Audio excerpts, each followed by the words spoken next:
Good morning বন্ধুরা, কেমন আছো তোমরা সবাই? আশা করছি সবাই ভীষণ ভালো রয়েছো। নতুন একটা ব্লগ তোমাদেরকে সঙ্গে নিয়ে নতুনভাবে শুরু করছি। তো আশা করছি আজকের ব্লগটা তোমাদের ভালো লাগবে। স্কিপ না করে পুরো ব্লগটা দেখার অনুরোধ রইল। তো এখানে দেখো, মিনির জন্য আমি ল্যাটা মাছ বের করে নিয়েছি। মাছটা না আমি জলের মধ্যে বসিয়ে তারপরে আমি ফ্রিজে রেখে দিয়েছিলাম, মানে বাটি ভর্তি করে জল নিয়েছি, তার মধ্যে মাছগুলো দিয়ে তারপরে ফ্রিজে ঢুকিয়েছি। এতে করে কিন্তু মাছের স্বাদ গন্ধ কোনোটাই নষ্ট হয় না। মানে মাছের যে স্বাদ থাকে সেটা কিন্তু পুরো থাকে। মানে ফ্রিজে রাখার পরে দেখা যায় যে আমাদের মাছের অনেকটা স্বাদ চলে যায়। তবে এরকমভাবে যদি জলের মধ্যে মাছ রেখে যদি ফ্রিজে ঢুকিয়ে রাখা যায় তাহলে কিন্তু মাছের কোনোভাবে স্বাদ নষ্ট হয় না। আর এই যে দেখো, মাছ বের করতে গিয়ে দেখলাম আমার ডিপ ফ্রিজের অবস্থা না খুব খারাপ। কারণ এই কন্টেনারটা একটু ফাটা ছিল, তো ওই মাছের রক্তগুলো চারিদিকে একটু একটু করে পড়ে না পুরো দেখলাম ডিপ ফ্রিজের অবস্থাটা খারাপ। তো আজকে ভাবলাম ডিপ ফ্রিজটাও একটু পরিষ্কার করে নেবো। আর আজকে সকাল থেকে উঠে কিন্তু আমি প্রচুর জামাকাপড় কেচেছি। দেখো, বৃষ্টি হওয়ার কথা রয়েছে, তো সকালে একটু রোদ ছিল দেখে জামাকাপড়গুলো কেচে দিয়েছি। কিছু জামাকাপড় না হাতে না কাচলেই নয়, মেশিনে কাচা যায় না। যেমন মিনির বাবা একটু ভালো জামাকাপড়, মানে শার্টগুলো, আমার একটু ভালো চুড়িদারগুলো, সেগুলো না হাতে না কাচলে মানে মনে হয় পরিষ্কার হয়নি, মেশিনে দিতে ইচ্ছা হয় না সেগুলো। তো আজকে না হাতে কেচে সব জামাকাপড়গুলো বাইরে মেলেছি। আর এদিকে দেখো কতগুলো মানি প্ল্যান্ট আমি একটুখানি এগুলো জলের মধ্যে রেখেছি। একটু যদি শিকড় বেরিয়ে যায় তারপরে এগুলোকে আলাদা আলাদা করে আলাদা জায়গায় রেখে দেবো। এই মানি প্ল্যান্টের ডালগুলো আমার বাড়িতে যে দিদি কাজ করে সেই দিদি আমাকে এনে দিয়েছে। চলো আজকে তোমাদের সঙ্গে না একটা মানি প্ল্যান্টের মানে গাছ নিয়ে খুব দারুণ একটা গল্প রয়েছে, তোমাদের সাথে শেয়ার করি। মানি প্ল্যান্ট সম্বন্ধে সেরকম আমার কিছু একটা জানা ছিল না। আমি এটুকুই জানতাম যে মানি প্ল্যান্ট গাছ যদি মানে ডাল কারোর বাড়ি থেকে যদি চুরি করে নিয়ে এসে নিজের বাড়িতে বসানো যায় সেটা নাকি খুব ভালো হয়, খুব শুভ হয়। তবে এই ধারণাটা যে আমার কতটা ভুল সেটা কিছু বছর আগে আমি টের পেয়েছি। প্রায় এটা 1.5-2 বছর আগের গল্প।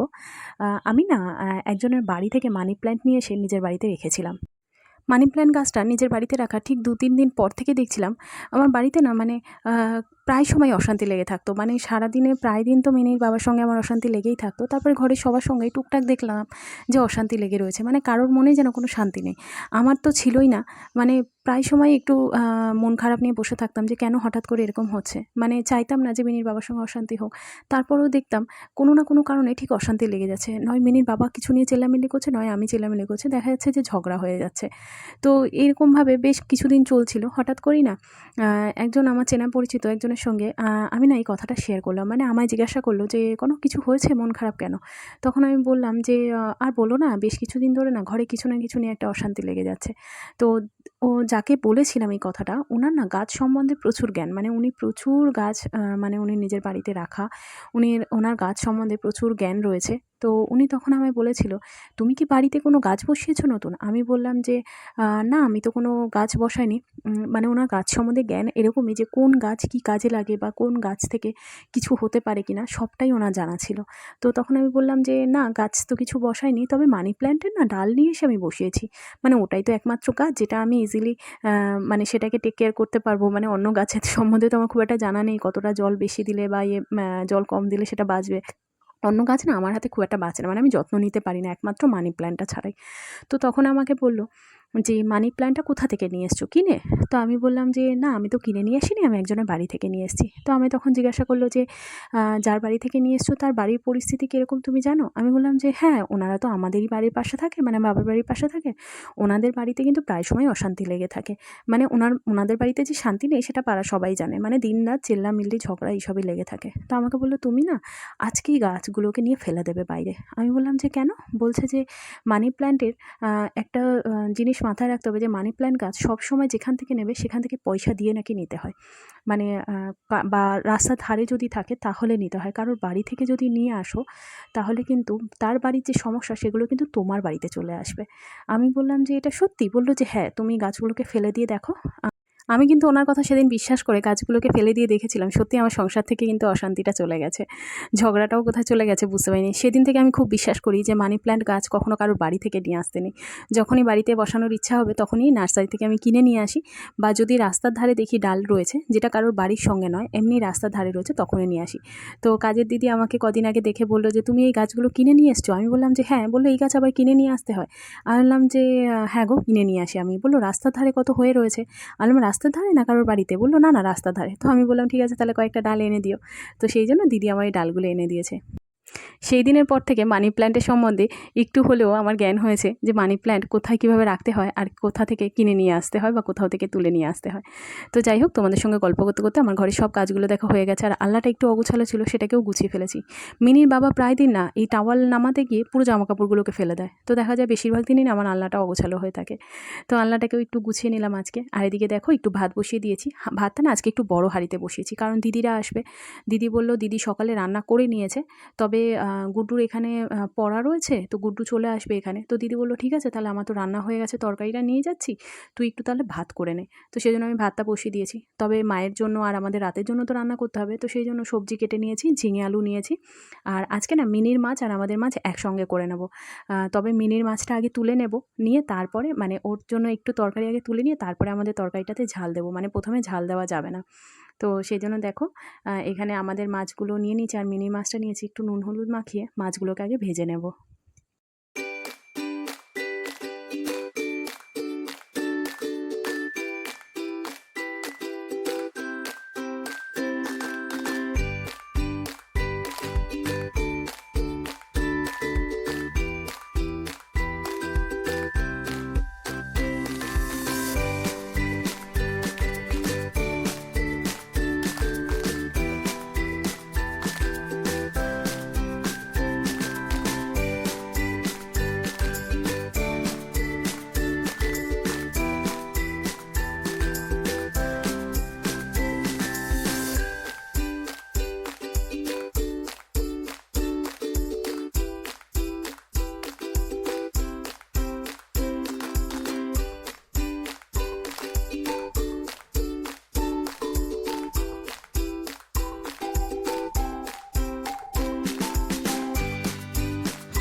মাছগুলোকে ভেজে নিয়ে ঝিঙে আলুটা ভাজা বসিয়ে দিয়ে এদিকে আমি একটুখানি মিনির বোতলগুলোকে জলে ফুটিয়ে নিচ্ছি, কারণ আজকে না সকালে একদম সময় পাইনি মিনির জলগুলো মানে বোতলগুলোকে ফোটাবো, কারণ বোতলের মধ্যে অল্প একটু জল ছিল। তো আমি বললাম যে ঠিক আছে, এটা খেয়ে নে সকালে, তারপরে বোতলগুলো একদম ধুয়ে ফুটিয়ে নিয়ে তারপরে তোকে আবার বেলায় জল ভরে দেবো। তো সেই জন্য সকালে আজকে আর ধোয়া হয়নি মিনির বোতলগুলো।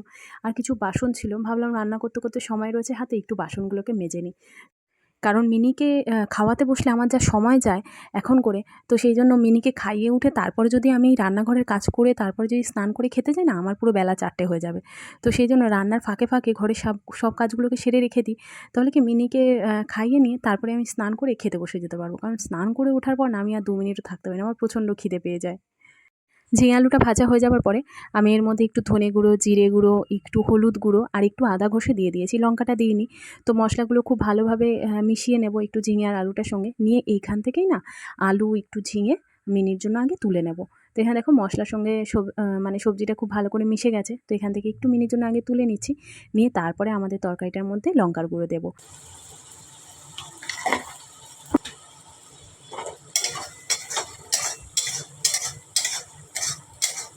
তো ঝোলটা একটু ফুটে যাওয়ার পরে আমি এখানে মাছগুলো দিয়ে দিচ্ছি, আর তরকারিতে অল্প একটু লঙ্কার গুঁড়ো দিয়েছি, আর তার সাথে কয়েকটা কাঁচা লঙ্কা দিয়ে দিয়েছি। লঙ্কার গুঁড়োটা যে খুব বেশি খাই আমরা তা কিন্তু নয়, ওই একটু কালারের জন্য দিই। আর এদিকে দেখো আমার মিনির মাছের ঝোলটাও হয়ে গেছে, সবজি তরকারির সাথে সাথে ভাতটাও আমার হয়ে গেছে। তো ভাতের ফ্যানটা ঝাড়িয়ে আমি এখানে একটু জল ভরতে বসে গেছি, কারণ এখন গরমের সময় যা ঘন্টায় ঘন্টায় জল লাগছে, আর বোতলগুলো দেখলাম সব ফাঁকা। মিনির বাবাই প্রায় দিন সকালে বোতলগুলো ভরে দিয়ে যায়, তবে আজকে আর ভরে দিয়ে যায়নি। তো দিদিরা আসবে, ভাবলাম বোতলগুলো তাহলে ফাঁকা রয়েছে, সব একটু ভরতে বসে যাই। ফিল্টার থেকে ওই মগে করে কতক্ষণে জল ভরবে, তারপরে ওই বোতল ভরার থেকে আমার মনে হয় বালতি থেকে মগ নিয়ে তাড়াতাড়ি হয়তো ভরা হয়ে যাবে। তো সেই জন্য বালতিটার সামনেই বসে গেছি, বোতলগুলো নিয়ে নিয়ে সব বোতলগুলোকে একটুখানি ভরে নিলাম জলের বোতল।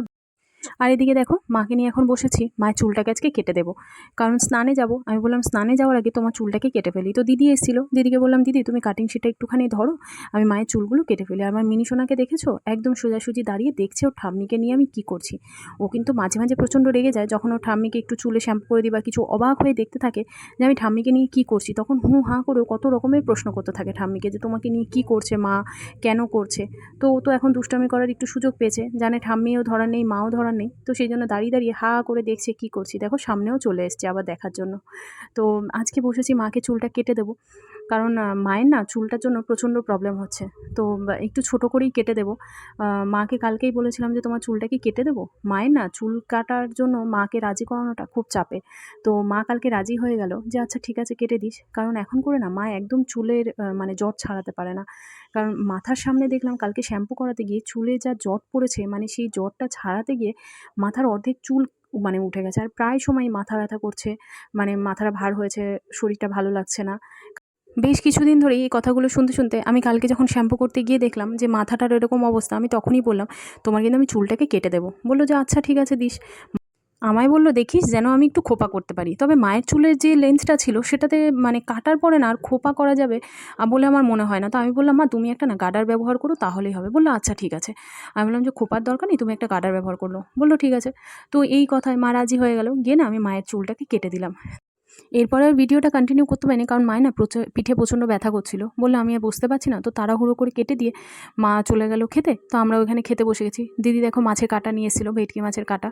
আর সেটার যে তেলটা ছিল সেটা দিয়েও একটা চচ্চড়ি করেছিল। খেতে খুব ভালো হয়েছিল। তারপরে মিনির জন্য একটু মোসাম্বি লেবু কেটে নিচ্ছি। ওকে একটু দুপুরবেলা রসটা খাইয়ে দেবো।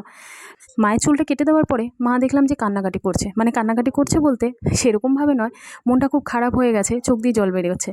তো আমি আর দিদি বুঝলাম যে চুলটা কেটে দেওয়ার কারণেই মা দুঃখ করছে।